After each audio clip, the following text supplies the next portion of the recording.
इच्छुक आहे ह्याची माहिती आहे त्यांना. मराठा समाजाच्या माणसाला ती संधी मिळाली नाही. त्याच्यानंतर अनेक जण ओबीसी समाजातून, मागासवर्गीय समाजातून निवडले गेले. परंतु 1980 पासून, म्हणजे आज किती वर्ष झाले? 45 वर्ष. 45 वर्षात एकाही मराठा समाजाच्या माणसाला कॅबिनेट मंत्री म्हणून किंवा बीड जिल्ह्याचा पालकमंत्री म्हणून संधी मिळाली नाही. ती पण बीड जिल्ह्यामध्ये मराठा समाजावर सतत अन्याय होतोय हे आपलं ठाम मत आहे. अगदी ठाम मत आहे.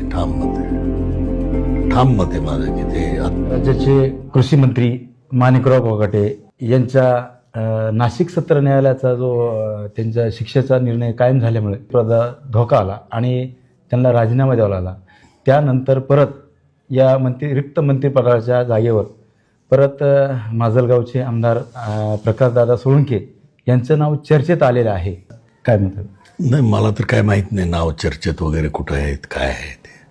मी तर त्या प्रक्रियेमध्ये पण नाही आहे. मी तर मतदारसंघातच आहे.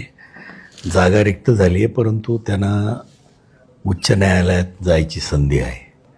आणि उच्च न्यायालयात म्हणजे उद्या, जास्तीत जास्त उद्यापर्यंत उच्च न्यायालयाचा निकाल जर कोकाटे साहेबांच्या बाजूने आला तर मला वाटतं की ते मंत्रिपदाला काही अडचण येईल असं मला वाटत नाही.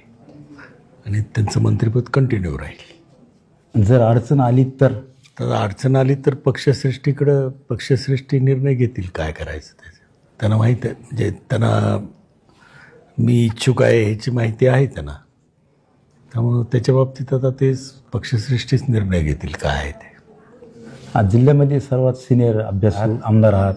राज्य मंत्रिमंडळामध्ये आपल्याला अनुभव आहे.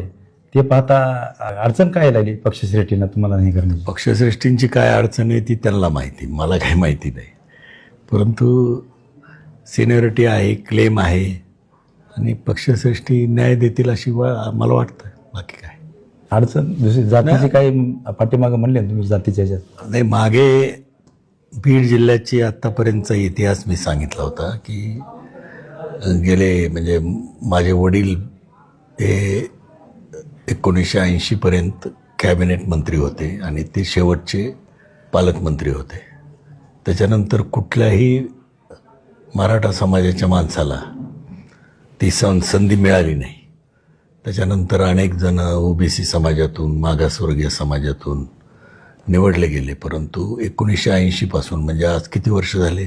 45 वर्ष. 45 वर्षात एकाही मराठा समाजाच्या माणसाला कॅबिनेट मंत्री म्हणून किंवा बीड जिल्ह्याचा पालकमंत्री म्हणून संधी मिळाली नाही. ती खंत मी व्यक्त केली होती एका ठिकाणी. बाकी काय नाही.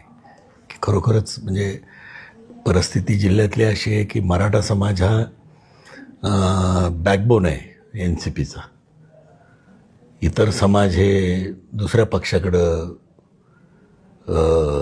100% आहेत. म्हणजे उदाहरणार्थ वंजारी समाज हा BJPशी संलग्न असलेला समाज आहे. परंतु मराठा समाज मात्र पहिल्यापासून आदरणीय पवारसाहेब, आदरणीय अजितदादा यांच्यावर प्रेम करणारा बीड जिल्ह्यातला मराठा समाज आहे. आणि राष्ट्रवादीची ताकद ही मराठा समाजचं मतदान हे राष्ट्रवादीची ताकद आहे. आणि म्हणून त्या समाजाला न्याय मिळाला पाहिजे अशी भूमिका आमची आहे. अन्याय होतच असं समाजात. पण आतापर्यंत अन्याय झालेलाच आहे. त्याच्याबद्दल काही दुमत असायचं कारण नाही. आत्तापर्यंत अन्याय झाला आहे, पुढं होऊ नये ही अपेक्षा आहे. धनंजय मुंडे काल अमित शहा यांची भेट घेतली त्यांनी आणि ते अजितदादावर दबावताना म्हणून काही असं वाटत नाही का तुम्हाला? नाही, दबाव वगैरे काही असा येत नसतो राजकारणात कोणाचा. आमचा पक्ष स्वतंत्र आहे, आमचा नेता स्वतंत्र आहे. त्याला आमच्या पक्षाबाबत निर्णय घ्यायचा पूर्ण अधिकार आहे. आणि जर उद्या त्यांची चर्चा पण आहे ती भाजपमध्ये पक्षप्रवेश करणार आहेत. जर कदाचित जर भाजपमध्ये गेले ते तर मग आपल्याला मंत्रिमंडळात घ्यायला काय प्रॉब्लेम आहे? माणिकराव कोकाटेंचा निर्णय झाल्यानंतर काय अडचण आहे? नाही, ते तुम्ही म्हणताय ते भाजपमध्ये जाणार आहेत. ते भाजपमध्ये गेल्यानंतर मग पुढचा प्रश्न निर्माण होईल. आता तर सध्या ते राष्ट्रवादीमध्ये आहेत आणि असं मध्येच कुणाला पक्षप्रवेश वगैरे करता येत नसतो. आमदारकी जाईल त्यांची. त्यामुळं ती कायदेशीर अडचण आहे. ते आता त्यांना पक्ष जेव्हा त्यांचा पक्षप्रवेश होईल तेव्हा आपण बोलू त्याच्यानंतर. पण बीड जिल्ह्यामध्ये मराठा समाजावर सतत अन्याय होतोय हे आपलं ठाम मत आहे. अगदी ठाम मत आहे. ठाम मत आहे माझं की ते आत्तापर्यंत समाजाचा फक्त मतदानामध्ये फायदा घेतोय पक्ष आणि समाजाला न्याय द्यायची व्यवस्था वेळ आली की माघार घेतो. हे माझं ठाम मत आहे.